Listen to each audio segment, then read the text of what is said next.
क्या बताते हैं परमात्मा, दास के पास एक बहन लाई, अपनी बहन ने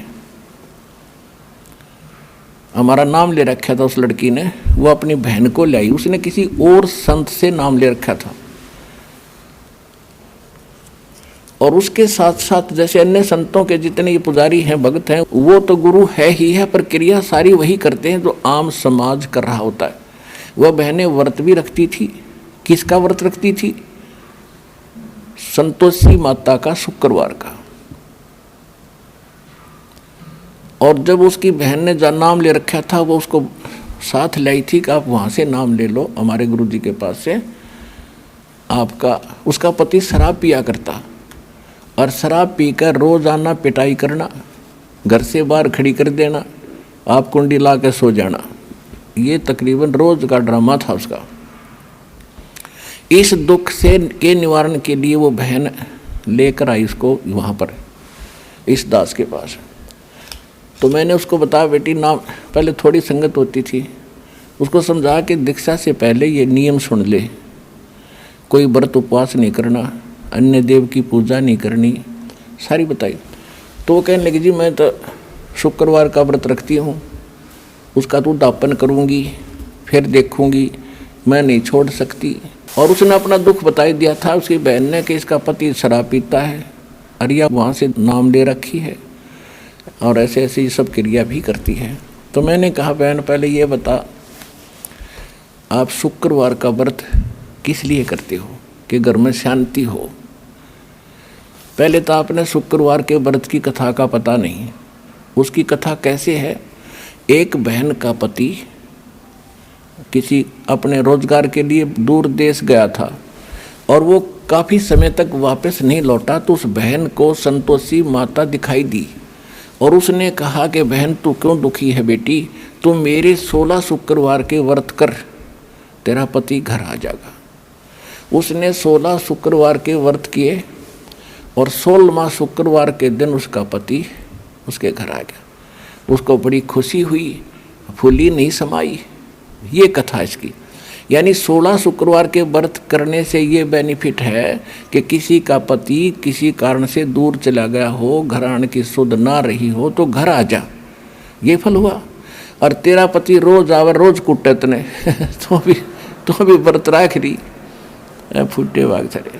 तो तेने तो शुक्रवार का व्रत कदे नहीं रखना चाहिए कि 1-2 दिन ना हो तो बढ़िया। हाँ 2-4 दिन दे ही तो ना टूटे तेरी। तो पुण्यात्माओं, बगैर ज्ञान के हमारी ऐसे बिरान माटी दुर्गति कर रखी नकली संतों ने। अपने आत्माओं, अब धर्मदास जी क्या कहते हैं कि महाराज जी आपकी सारी बातें ठीक सी तो नहीं लग रही मुझे, क्योंकि पहली बार मैं सुन रहा हूँ। और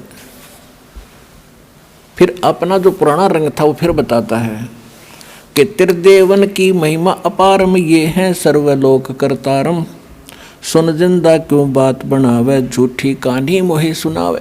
मैं ना मानूं बात तुम्हारी, मैं सेवत हूँ विष्णुनाथ मुरारी, शंकर गौरी गणेश पूजाऊं, इनकी सेवा सदा चतलाऊं। अब प्रश्न किया धर्मदास जी ने कि हे परमात्मा, हे गुरु जी, हे महाराज जी, आप कहते हो कि ब्रह्मा विष्णु महेश में कोई शक्ति नहीं, विष्णु जी में कोई पावर नहीं, भगवान श्री कृष्ण इज विष्णु, श्री कृष्ण जी विष्णु ही हैं। और वो राजा मोर ध्वज के घर गए थे, और तामर ध्वज उसके पुत्र को आरे से चीर के वो डेड हो गया था, और दोबारा से उसको वो 2 फाड़ कर दिया, दोबारा से उसका शरीर भी ठीक कर दिया, उसको जीवन दान दे दिया।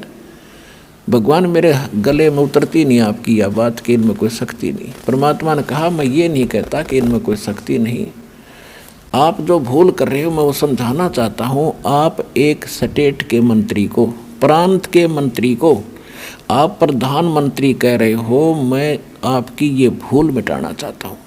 ये एक स्टेट में, एक ब्रह्मांड में, एक विभाग के मंत्री हैं, और ये नहीं कहा जा सकता कि एक स्टेट के मंत्री में, प्रांत के मंत्री में कोई शक्ति नहीं, लेकिन जो प्रधानमंत्री में शक्ति है वह इसमें नहीं है।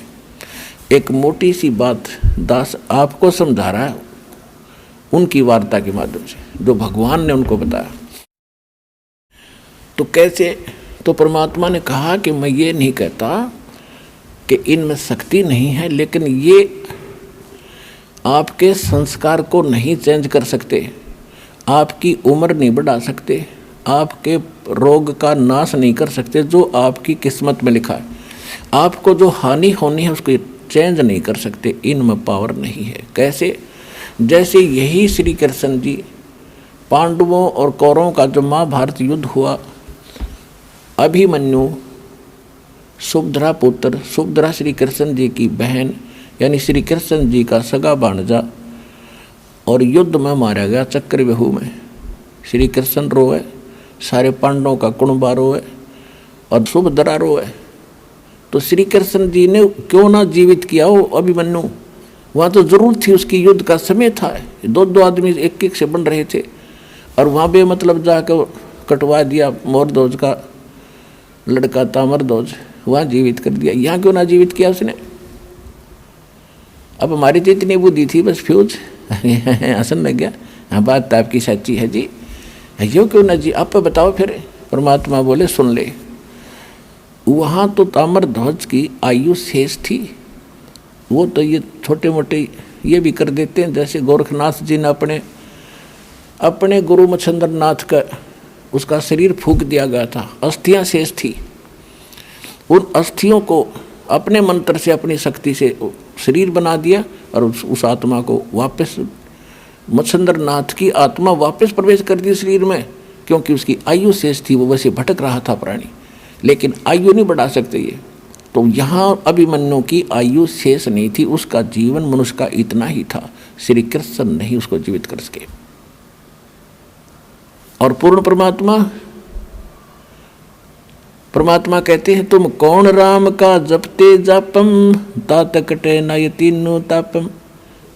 आयु बढ़ाना तो बहुत दूर की बात है, तुम्हारे ऊपर जो संस्कार वश 3 ताप भी, किसी ने श्राप दे दिया, किसी ने भूत की घाल गलवा दी, या कोई और जंतर मंत्र कर दिया, ये भी ना कटे तुम्हारे देवताओं की भक्ति से, वो भी हमारी भक्ति से कटेंगे।